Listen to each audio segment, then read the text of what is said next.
हम अपनी लाइफ में दो तरह की प्रॉब्लम्स को फेस कर रहे हैं। पहली हमारी लाइफ इश्यूज, दूसरी हमारे हेल्थ इश्यूज। लाइफ इश्यूज यानी हमारे मनी से रिलेटेड इश्यूज, हमारी लव एंड रिलेशनशिप लाइफ से रिलेटेड इश्यूज और बहुत सारी प्रॉब्लम्स जो आज हम अपनी लाइफ में फेस कर रहे हैं, आप भी और बहुत सारे लोग भी। इसके साथ साथ हमारे हेल्थ इश्यूज जिनकी वजह से, अपनी हेल्थ की डिस्टर्ब होने की वजह से हम बहुत सारी ऐसी चीज़ें नहीं कर पाते जो हम करना चाहते हैं और हम कहीं ना कहीं स्टक हो जाते हैं। हम ये सारी प्रॉब्लम्स क्यों फेस कर रहे हैं, क्या आपने कभी ये सोचा है? आज इस वीडियो में हम आपको यही चीज़ बताने जा रहे हैं और उम्मीद करते हैं कि आप इस वीडियो को एंड तक देखेंगे और अपनी लाइफ में कुछ चेंजेस लाने की कोशिश करेंगे।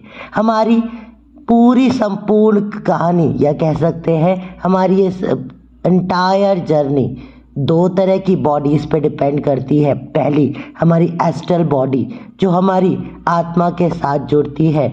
हम सभी जानते हैं कि आत्मा अजर है, अमर है, आत्मा कभी नहीं मरती और आत्मा के किए गए कार्य यानी उसके कर्मा उसे हर जन्म में जब भी वो शरीर लेती है तो भोगने पड़ते हैं।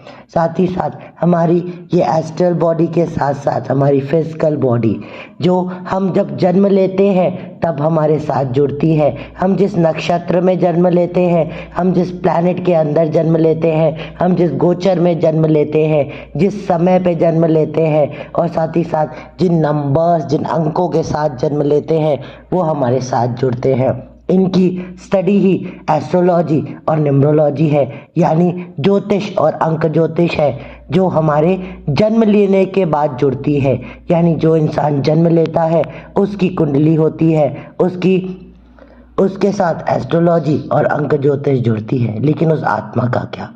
कई बार हमें अपने जीवन में ऐसे बहुत सारी प्रॉब्लम्स को फेस करना पड़ता है जिनके लिए कहा जाता है कि ये हमारे पास्ट लाइफ के दोष है, हमारे पिछले जन्मों के दोष है या हमारे एंसेस्टर्स के दोष है। लेकिन हमें उनके बारे में पता नहीं होता क्योंकि हमने इस शरीर में तो वो चीज़ें करी ही नहीं है, तो हम कैसे जान सकते हैं? इसलिए सिर्फ हम मान लेते हैं कि ऐसा कुछ हुआ है।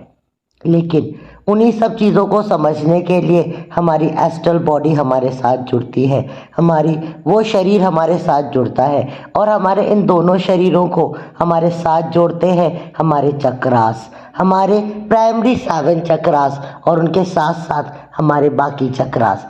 एक एस्ट्रल एंड एक फिजिकल बॉडी को जोड़ने के लिए इस शरीर में, ये कह सकते हैं दोनों शरीरों के लिए मुख्य रूप से 13 चक्र बताए गए हैं, जिसमें से 7 चक्र हमारी फिजिकल बॉडी से जुड़ते हैं और बाकी के चक्र हमारी एस्ट्रल बॉडी से साथ जुड़ते हैं। यानी जब हम ये पूर्ण रूप से 13 चक्रों के साथ जुड़ते हैं और उन्हें एक्टिव करने लगते हैं तब हम अपनी दोनों बॉडीज़ को कंट्रोल कर पाते हैं, उनके साथ कनेक्ट हो पाते हैं। लेकिन आज के समय हम बहुत सारे लोग सिर्फ अपने 7 चक्रास के साथ ही काम करते रह जाते हैं। आज बहुत सारे लोग इस हीलिंग वर्ड में हीलिंग करते हैं जब कभी उनके खुद के चक्र एक्टिव नहीं होते और वो दूसरों के चक्र एक्टिव कर रहे होते हैं या उन्हें हील कर रहे होते हैं। तब होता क्या है, तब उनके साथ दूसरों की निगेटिविटी भी जुड़ जाती है। अगर आप एक एस्ट्रोलॉजर हो या आप एक टैरो कार्ड रीडर हो तो आपने ये फेस किया होगा कि आप जब भी किसी की निगेटिव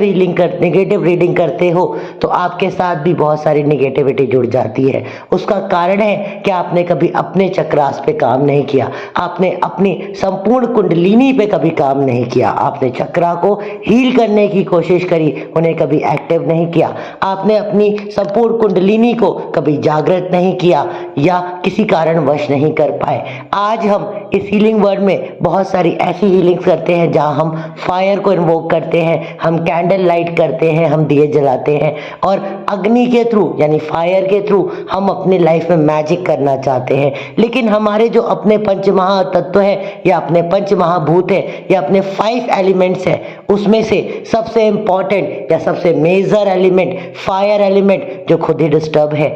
आज अगर फिजिकल बॉडी के वाइज बात करें तो बहुत सारे लोग एसिडिटी की प्रॉब्लम फेस करते हैं, जो अकॉर्डिंग टू आयुर्वेदा हमारी लाइफ में हमारे अग्नि तत्व के डिस्टर्ब होने से होती है। ऐसी बहुत सारी प्रॉब्लम्स हैं जो हम अपने तत्वों की वजह से फिजिकल लाइफ में फेस करते हैं। लेकिन ऐसा नहीं है कि हम एस्ट्रल लाइफ में या एस्ट्रल बॉडीज के साथ इन तत्वों को जोड़ नहीं सकते, क्योंकि इन्हीं तत्वों से हमारा ईश्वर भी बना है और इन्हीं पंच महाभूतों से मिलके हमारे भूतनाथ यानी हमारे महादेव बने हैं, हमारे शिव बने हैं। इसीलिए इन पंच महाभूतों से परे माना जाता है शिव को, और शिव की उपासना ही पंच महाभूतों की उपासना मानी जाती है, इन 5 एलिमेंट्स की उपासना मानी जाती है। आज हम बहुत सारी ऐसी चीजें कर रहे हैं, जैसे सीलिंग वर्ल्ड में हम आकाशिक रिकॉर्ड या एस्ट्रल ट्रेवल जैसी चीजें करने की कोशिश कर रहे हैं, लेकिन हमारा अपना आकाश तत्व हम एक्टिव नहीं करते। और जब हम अपना आकाश तत्व एक्टिव नहीं करते तो हम आकाश के उस एलिमेंट के साथ कनेक्ट नहीं हो पाते और हम आकाशिक जैसी चीजों को समझ नहीं पाते। ऐसे आज बहुत सारे लोग इन 10 सालों की जर्नी में, जब से मैंने पढ़ाना या कह सकते हो लोगों को सिखाना शुरू किया है, तब से मैंने ये चीजें समझी है कि आज लोग थोड़े से ज्ञान की वजह से या कह सकते हैं पूर्ण ज्ञान ना होने की वजह से बहुत सारी ऐसी चीजें करते जा रहे हैं। आज जब मैं लोगों से पूछता हूँ आप क्या करते हो, तो वो ETC करके बहुत सारी चीजें लिखते हैं, लेकिन उनका अंतर्मन जानता है, वो स्वयं जानते हैं कि बहुत बार वो हर चीज को पूर्ण रूप से कर ही नहीं पाते।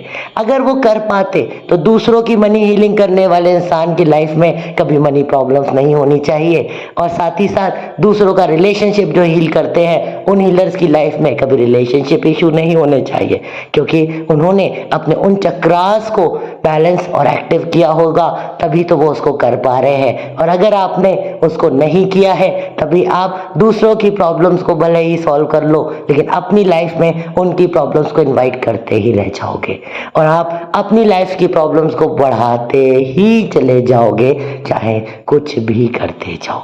इसी के लिए स्वयं साक्षात महादेव ने, शिव ने कुंडलिनी का ज्ञान हमें दिया। कुंडलिनी एक ऐसी शक्ति है जो हमारे समस्त चक्रों से होके, हमारी समस्त इंद्रियों से होके एक ऐसी प्राण ऊर्जा का निर्वाह करती है, एक ऐसी प्राण ऊर्जा को बहाती है जिससे एक मनुष्य का सूक्ष्म शरीर यानी उसकी एस्ट्रल बॉडी और उसका फिजिकल बॉडी दोनों ही जुड़ती है, यानी आत्मा से परमात्मा का वो मिलन ही कुंडलिनी है।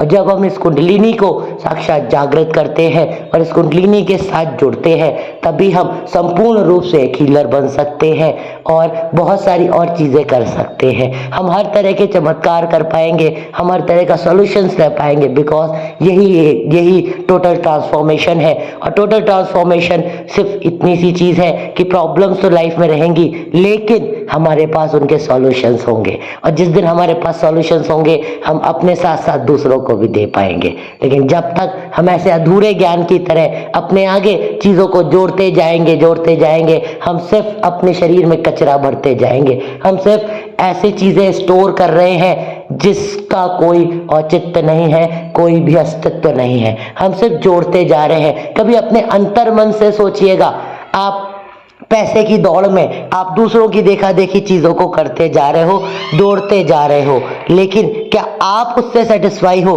क्या आप उससे संतुष्ट हो? आप उससे पूर्ण रूप से कभी संतुष्ट नहीं होगे। आप वो सारी चीजें नहीं कर पा रहे हो, तभी तो चीजें बढ़ाते जा रहे हो। आप एक चीज करके उससे संतुष्ट नहीं हो पा रहे हो, तभी दूसरी चीज करते जा रहे हो और अपना बहुत सारा टाइम और बहुत सारा पैसा वेस्ट करते जा रहे हो। आपको सिर्फ एक चीज पे यानी ईश्वर की उस शक्ति पे बढ़ने की जरूरत है। अगर आपको अध्यात्म को समझना है, स्पिरिचुअलिटी को समझना है, तो ईश्वर के बताए हुई अपनी आत्मा के उस अध्ययन को करना पड़ेगा, जो आपके एस्ट्रल और आपके फिजिकल दोनों बॉडी को जोड़ेगा और आपको कुंडलिनी की तरफ बढ़ना पड़ेगा। कुंडलिनी वही शक्ति है जो हमारे अंदर उस प्राण ऊर्जा को इतना शक्तिशाली बना देती है, क्योंकि ईश्वर सिर्फ हमारे अंदर निवास करते हैं, हमें सिर्फ उस ईश्वर को समझने की देरी है। इसलिए इस प्राण ऊर्जा या कह सकते हैं इस कुंडलिनी शक्ति को जागृत करके ही आप पूर्ण रूप से हीलर बन सकते हो। आप कितनी भी चीज़ें सीखते जाओ दूसरों की देखा देखी, लेकिन कभी भी उसको पूर्ण नहीं कर सकते जब तक आप अपनी कुंडलिनी को नहीं समझते।